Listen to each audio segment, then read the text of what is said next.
Hello and welcome to Nakik World Podcast.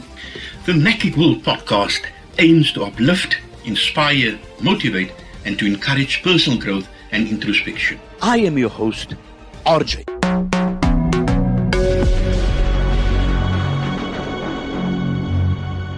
The human spirit is a flame that can be neglected, ignored, and covered up, but it can also be nurtured, nourished, and fanned to create a mighty fire. Nakik World Podcast, fan the flame of your spirit.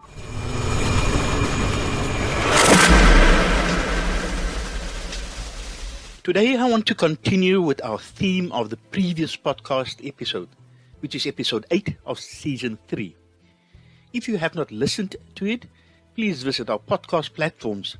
You can listen to all the Nakik World podcasts on the following platforms: Apple Podcasts, Breaker, Castbox, Google Podcasts, Pocket Casts, Radio Public, Spotify, and Anchor FM.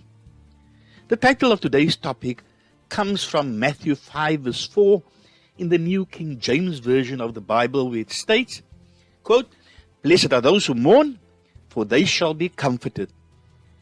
End quote. Jesus spoke these words, and it forms part of the Beatitude portion of the Sermon on the Mount.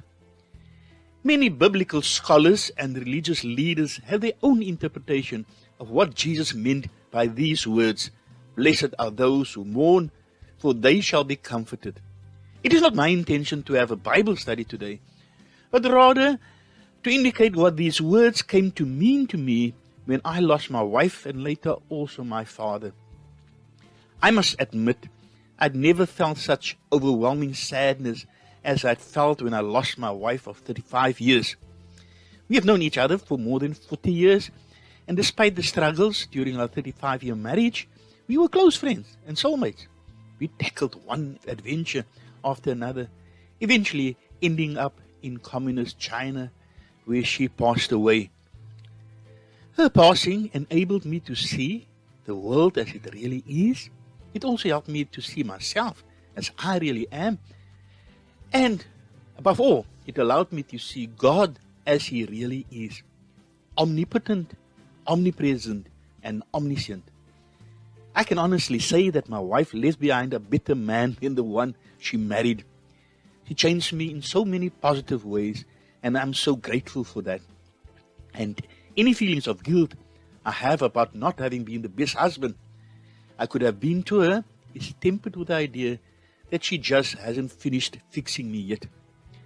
I know that my wife's life purpose wasn't to leave me a better man. That was just a side effect of her caring and nurturing nature. As I reflected on the impact my wife had on my life, I realized that I was privileged to have been part of her life for such a long time. I was humbled by the knowledge that I was allowed to spend over 40 years being very close to her, being part of her inner circle. I believe this Bible verse, "Blessed are those who mourn," has to do with the need for us to fully face and deal with our loss and the guarantee that we will be comforted. Only those who fully enter into the process of grieving will ever be able to process their pain to the point where they can be comforted. Blessed are those who mourn, for they shall be comforted. Broadcasting live worldwide. You are listening to Nakik World Podcast. Please follow us on Facebook, Twitter, Instagram, and subscribe to our YouTube and Nakik World Podcast platforms. Send your emails to podcast@nacinchina.com. Are you interested in doing an online tourism business course? Visit tourismbusinessonline.com. tourismbusinessonline.com. Losing someone who is important to you is like turning on a light at dusk. All of a sudden you can see the shadowy, undefined objects that were in the room all along. Coping with the loss of a close friend or family member may be one of the hardest challenges that many of us face. When we lose a spouse, sibling, or parent, our grief can be particularly intense. Loss is understood as a natural part of life, but we can still be overcome by shock and confusion, leading to prolonged periods of sadness or depression. The sadness typically diminishes in intensity as time passes, but grieving is an important process in order to overcome these feelings and to continue to embrace the time you had with your loved one. Everyone reacts differently to death and employs personal coping mechanisms for grief. Research shows that most people can recover from loss on their own through the passage of time if they have social support and healthy habits. It may take months or a year to come to terms with a loss. There is no normal time period for someone to grieve. Mourning the loss of a close friend or relative takes time. But research tells us that it can also be the catalyst for a renewed sense of meaning that offers purpose and direction to life. Mourning is when grief inside us pours out from us in some outward expression, often tears or crying out. Mourning enables people to look at life more soberly. Mourning leads to inner reflection. No matter what happens to us in life, it moves on. We can be left with the most earth-shattering anguish and still find that the sun will rise for a new day. I know very well how unbelievable, painful it can be to see the world carry on as you are left gasping for air. We all walk our own unique paths on the road to healing. No matter how much time has passed, our loved ones will always remain inside our hearts. They are the guiding lights that keep us moving forward. And I can't think of a better way to pay tribute to those we love and lost than to fill the world with our gratitude for having been part of their lives. If you are serious about making money online from home, then visit smmenterprisesonline.com. smmenterprisesonline.com. Those who mourn are those who see the world is not as it should be and weep for it. When a loved one passes away, you go through a process of adjustment and redefine your relationship with that person. Your bond with them continues and endures. They say a relationship never ends. Grief is not something that you go through or let go or move on from your loved one. Instead, grief is the process that helps you to form a different relationship with them. Although your loved one has gone physically, you can learn to remember them, and they can continue to live on in your memories and heart. This will mean different things for each person. For example, it could mean you continue to say good night to them and tell them about your day. You might carry on some of the routines and things that you did together, or you go to their favorite places on their birthday.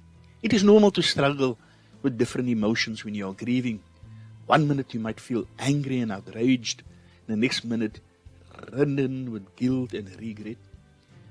Psychologists encourages people to find ways to feel and process their emotions, to acknowledge and work through your thoughts and feelings.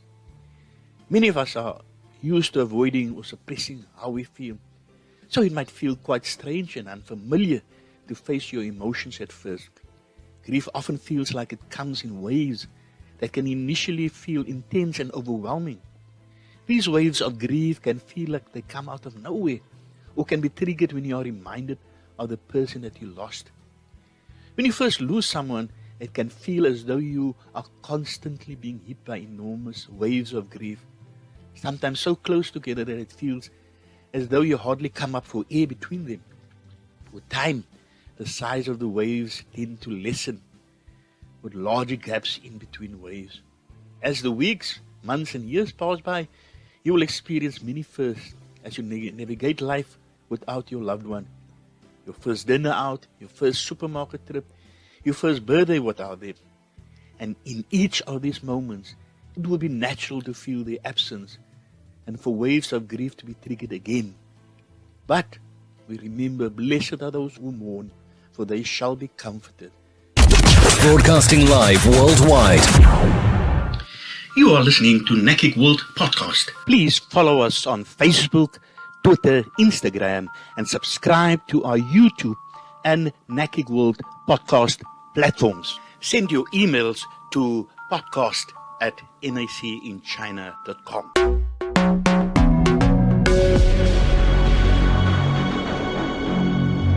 With the passing of my wife, I became more aware of the fact that whether we live or die, we are the Lord's, and that in Him we live and move and have our being, whether it be in this world or in the world to come.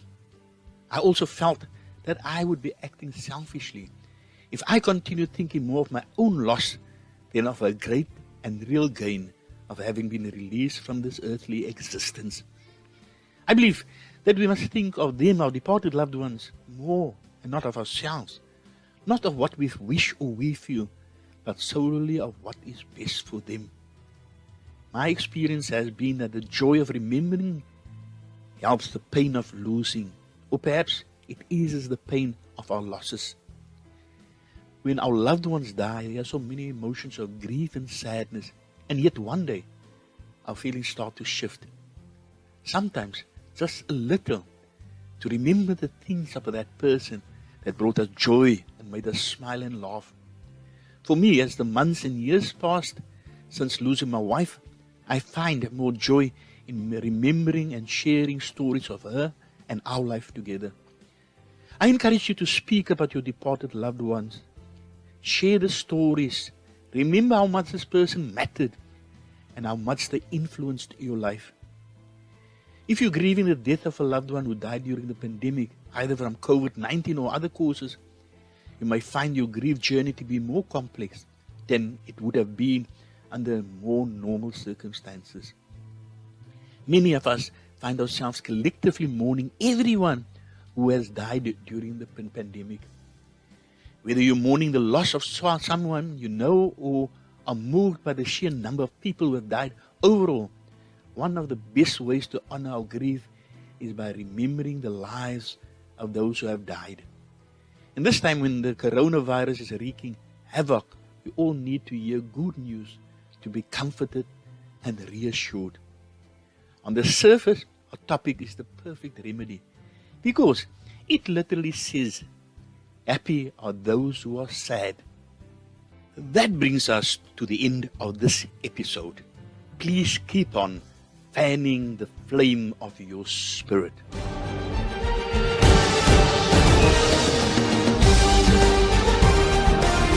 Please follow us on Facebook, Instagram, Twitter, and subscribe to our YouTube and podcast platforms. Send your emails to podcast@nacinchina.com. Magic World Podcast is broadcasted twice weekly, every Tuesday and Thursday at 3 p.m. Beijing time.